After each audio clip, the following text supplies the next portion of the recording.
हमारे पास छोटी बड़ी मजदूरी कोई थी नहीं। तो मैं और मम्मी ये आग के जो पौधे हैं इसके ऊपर जो डोडी लगते हैं इसमें से एक सफ़ेद रुई निकलती है, उसको बेच के और होली है दीपावली है उसका गुजारा चलाते। संडे को मैं मम्मी के साथ खेत में काम करता था। तो उस टाइम था ये कि अरंडी की खेती होती, तो अरंडी की जब हम काम करते थे तो आजकल तो कटर आ गए काटने के लिए अरंडी। उस टाइम जब हम अरंडी काटते थे ऐसे खींचते थे तो हाथ जब तक शाम तक घर आते थे पूरे खून से लथपथ हो जाते थे, ऐसे हालात थे। परंतु ये कभी फील नहीं होता, काम बड़ी खुशी खुशी करते। ऐसा तो मेरा जो जीवन रहा है वो काफ़ी, हालांकि ये कह सकते हैं कि संघर्ष भरा रहा है, क्योंकि मैं पहली से 5वीं तक भीमडाम प्राइमरी स्कूल है वहाँ पे पढ़ा हूँ। मेरे माता पिता है वो बिल्कुल निरक्षर है और उन्होंने गांव में ही स्कूल है वहाँ एडमिशन करवाया। 5वीं तक ठीक ठाक था क्लास में। फिर 6ठी क्लास में जैसे ही आया तो उस टाइम में संघर्ष मेरे जीवन में शुरू से लिखा हुआ था। शुरू से मेरे अंदर जज्बा तो शुरू से ही था, मतलब किसी काम के लिए। यहाँ से बाटाडू जैसे 10 किलोमीटर पड़ता है, तो मेरे दादाजी क्या है कि अफीम लेते थे, डोडा। तो डोडा लाने के लिए मैं जाता था तो 2 रुपये जाते 2 रुपये आते, 4 रुपये किराया होता करता। तो उस टाइम 2 रुपये जाते वक्त बस के दे देता और 2 रुपये के चक्कर में वापस 9 किलोमीटर पैदल आ जाता था। फिर 6ठी क्लास में आया तो 6ठी में आने के बाद में हमारे पास छोटी बड़ी मजदूरी कोई थी नहीं। तो मैं और मम्मी ये आग के जो पौधे हैं इसके ऊपर जो डोडी लगते हैं इसमें से एक सफ़ेद रुई निकलती है, उसको बेच के और होली है दीपावली है उसका गुजारा चलाते।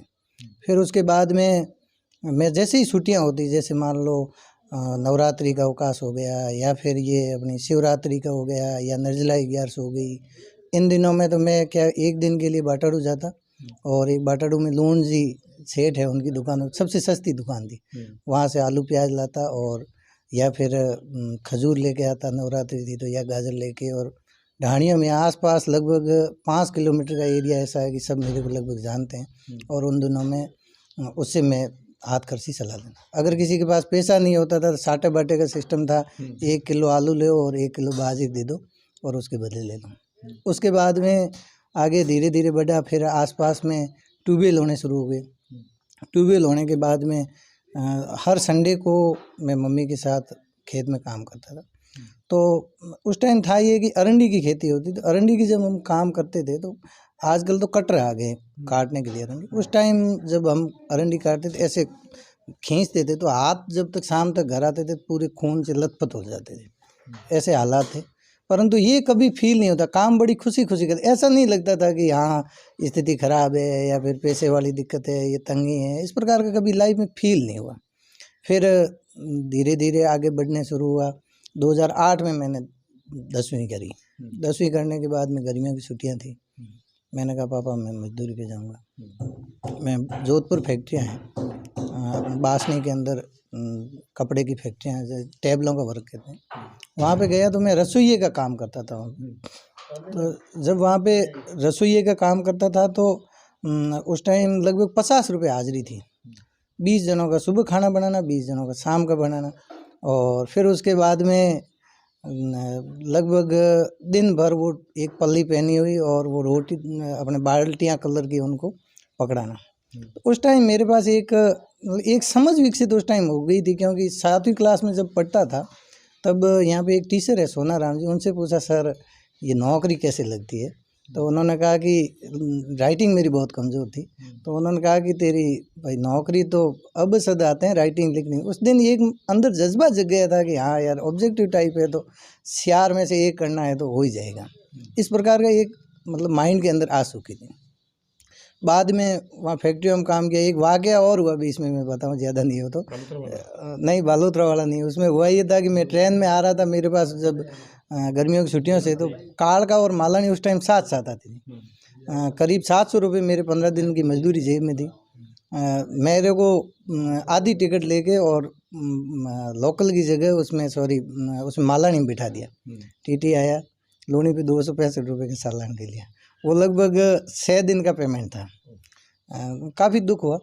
उसके बाद में धीरे धीरे आगे बढ़ा। 10वीं करने के बाद में 5-7 हज़ार 10,000 रुपये तो मैं लेके आ ही गया था, इधर उधर करके कुछ एक्स्ट्रा वर्क करके कमा लेता था।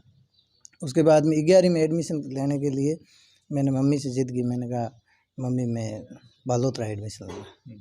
जब मैं बालोतरा एडमिशन लेने गया तो वहाँ पे एक हमारे गुरुजी थे, नाम भूल रहा हूँ सॉरी, तो उन्होंने कहा कि बेटा तेरे भाई तो 20 में बाटड़ हुए। उस टाइम सीनियर सेकेंडरी स्कूल बहुत कम हुआ करती थी, तो तुम बालोतरा क्यों एडमिशन ले रहा है। फिर मैंने कहा सर मैं यहीं रहूँगा। एडमिशन लिया, 2 महीने रहा। वहाँ पे इंग्लिश का थोड़ा डर था। तो एक, हालांकि ऐसा कोई गुरुजन नहीं है ज़िंदगी में दुनिया के अंदर जो अपने शिष्य का बुरा चाहता हो, परंतु एक माहौल फैल चुका था बालोतरा में कि जो बच्चे ट्यूशन नहीं जाएंगे वो इंग्लिश में फेल हो जाएंगे। मैं स्कूल छोड़ के वापस आ गया, करीब 1 महीना स्कूल छोड़ दी। उसके बाद में यहाँ हमारे खेत है, वहाँ काम कर रहा था। लगभग यही दिन थे। इन दिनों के अंदर मैं खेत में मोट जो की फसल ले रहा था। तो एक मेरे से 2 क्लास आगे पढ़ता था, ठाकरा राम नाम से था, अभी वो टीचर है। उसने कहा कि पवन क्या करता है। मैंने कहा कुछ नहीं करता हूँ। तो कि पढ़ाई, मैंने कहा छोड़ दी मैंने। उसने पता नहीं किस लहजे से कहा पवन 12वीं कम से कम तू रेगुलर कर ले। दूसरे दिन सुबह मैं बालोतरा गया, दयाराम जी पटेल उस टाइम प्रिंसिपल हुआ करते थे, टीसी लेके आ गया।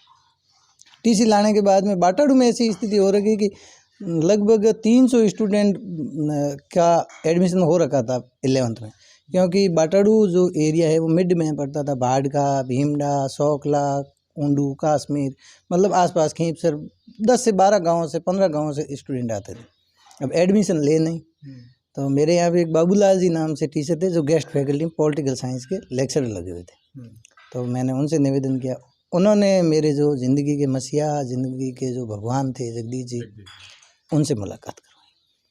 हालांकि गणित मेरी काफ़ी अच्छी थी। जब 9-10 पढ़ता था तब भी 6-7 गणित पढ़ाता था। और नारायण राम जी गुरुजी है, सऊ है, वो अभी हिस्ट्री के लेक्चर लगे हुए हैं बाटाड़ू, उनको पूरा का पूरा इसका श्रेय जाता है। तो गणित बहुत बढ़िया थी। हुआ ये कि जगदीश जी ने कहा कि बेटा तू ऐसा करना, 5-7 दिन तक नाम मत लेना, मैं तेरा एडमिशन करवा देता हूँ। सुखराम जी के पास था प्रिंसिपल का साथ, और उन्होंने चुपके से मेरा एडमिशन कर दिया। 8-10 दिन बोलना नहीं है। ऊपर मेरी थोड़ी ठीक ठाक किस्मत थी कि 9-10 को पढ़ाने वाला गणित का कोई टीचर नहीं। रामलाल जी बैठ थे, उन्होंने कहा कि आप ऐसा करो कोई 11-12 में से स्टूडेंट खोज के लाओ जो 9-10 को ठीक ठाक है। तो गणित के मेरे सर से आम थे, मतलब ये गणित में इंटेलिजेंट है। तो फिर मैं 9-10 को पढ़ाना शुरू हो गया। जगदीश जी सर से मुलाकात हुई। फिर मेरी लाइफ में एक अच्छा मित्र आया पृथ्वी, जिसको ज़िंदगी में अगर कहें जगदीश जी के साथ जाने का तो उसका बहुत बड़ा योगदान है, इसमें कभी नहीं भुला सकता। क्योंकि जब मैं बालोतरा छोड़ के आया तो मैंने कहा मैं बाटाड़ू 12वीं कर रहा हूँ, और मम्मी का मैं बाटाड़ू ही रहूँगा। तो मम्मी ने कहा 1 रुपया बस में जाते लगता है, 1 रुपया आते लगता है, बाकी सब स्टूडेंट यहीं रह रहे तो क्यों जा। मैंने कहा जाऊँगा। मैंने बोरी बिस्तर समेटे। मम्मी ने कहा बेटा नहीं जाना है, तो बालोतरा छोड़ के आया है, तो खट्टे तो है कौन कटेगी। तो फिर मैंने कहा मैं जाऊँगा।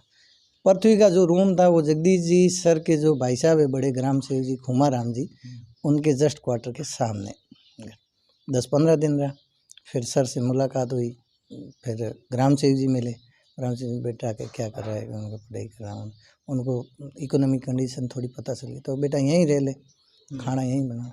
तो खाना बनाने का तो मेरे को सिद्धस्त था, क्योंकि 20 जनों के सुबह और शाम दोनों टाइम खाना बनाना, और जोधपुर के अंदर काम कर रखा। रोटियाँ इतनी पतली बनाता था बाजरी की कि मतलब एक आदमी लगभग 4 रोटी आराम से खा जाए। और वहाँ पे भी 4-5 लोग होते थे। सुबह शाम खाना बनाना और पढ़ना, आराम से पंखा चल रहा है, इतनी बड़ी सुविधा। सामने वाला रूम था, वहाँ पे सिर्फ लाइट का बल्ब था, पर वहाँ पे ये व्यवस्था नहीं थी कि मतलब पंखा हो या फिर अच्छी, क्योंकि ईंटों कमरे बने हुए। फिर धीरे धीरे रहना शुरू हुआ। उसके बाद में सर से आत्मीय मुलाकात हुई, सर ने अपने साथ रखा। एक बार ये हुआ कि बाटाड़ू में कोटड़ी के अंदर बैठा था, जो रावल साहब की है, वो सीनियर स्कूल में पढ़ती। ऊपर जगदीश जी आरएस मेंस की तैयारी कर रहे थे। पता नहीं उन्होंने किस लहजे में कहा बेटा तुम एक दिन अफसर बन जाएगी, ये किताब पढ़ ले। मैंने मम्मी की कसम खा के कह रहा हूँ, आज वो दिन है, आज का दिन है, मेरे को आज भी मैं नहीं भूल पा रहा हूँ। मैंने मम्मी को आके कहा मम्मी एक सर है, उन्होंने कहा कि बेटा तुम अफसर बन जाएगा। तो मुझे ये लगा कि मम्मी का कम से कम चपरासी बन जाए ना तो ही बड़ी बात है, ये अफसर वाली बहुत बड़ी बात है। मैंने मम्मी को कहा, क्योंकि नौकरी लगना, क्योंकि आसपास कोई नौकरी में थे नहीं और इतनी समझ विकसित नहीं थी कि ज़िंदगी में क्या करना है।